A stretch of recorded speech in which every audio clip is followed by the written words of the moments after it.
మనం బాధపడినా విపరీతంగా ఆనందపడినా కనీసం ఆనియన్స్ కట్ చేసిన వెంటనే కన్నీళ్ళు వస్తాయి కదా. అసలు ఈ కన్నీళ్ళు ఎందుకు వస్తాయో ఎప్పుడైనా ఆలోచించారా? మన కంటి పైన లాక్రిమల్ గ్లాండ్స్ అనేవి ఉంటాయి. ఇవి కన్నీళ్ళను తయారు చేస్తాయి. సైన్స్ ప్రకారం కన్నీళ్లు ప్రధానంగా 3 రకాలు ఉంటాయి. ఇందులో మొదటి రకం బేసల్ టీయర్స్. ఇవి మన కళ్ళను ఎప్పుడూ తడిగా ఉంచుతాయి. మన కళ్ళకు బ్యాక్టీరియల్ ఇన్ఫెక్షన్స్ రాకుండా ప్రొటెక్షన్ ఇస్తాయి. వీటిలో రెండవది రిఫ్లెక్స్ టీయర్స్. ఇవి మన కంటిలో దుమ్ము పడినా లేక పొగ తగిలినా అండ్ ఆనియన్స్ కట్ చేసినా వాటి నుంచి మన కంటిని ప్రొటెక్ట్ చేస్తాయి. అండ్ మన కంటిలో డస్ట్ ఏమైనా పడినట్టయితే వాటిని బయటికి పంపించడానికి ఉపయోగపడతాయి. ఇక ఇందులో మూడవ రకం ఎమోషనల్ టీయర్స్. ఈ కన్నీళ్ళు మనం ఎక్కువ ఎమోషనల్ అయినప్పుడు వస్తాయి. అంటే సంతోషం, బాధ ఇవి విపరీతంగా మనం చూపించినప్పుడు ఈ కన్నీళ్ళు అనేవి వస్తాయి. ఇక్కడ షాకింగ్ విషయం ఏంటంటే ఈ ఎమోషనల్ టీయర్స్లో స్ట్రెస్ని తగ్గించే పెయిన్ కిల్లర్ లాంటి హార్మోన్లు కూడా ఉంటాయి.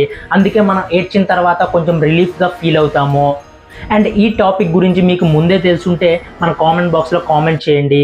లేదు ఈ వీడియోని చూసి కొత్తగా ఒక విషయం తెలుసుకున్నాం అనుకుంటే మన ఛానల్ని సబ్స్క్రైబ్ చేసి లైక్ చేయండి అండ్ ఫాలో కూడా చేయండి. Thank you for watching.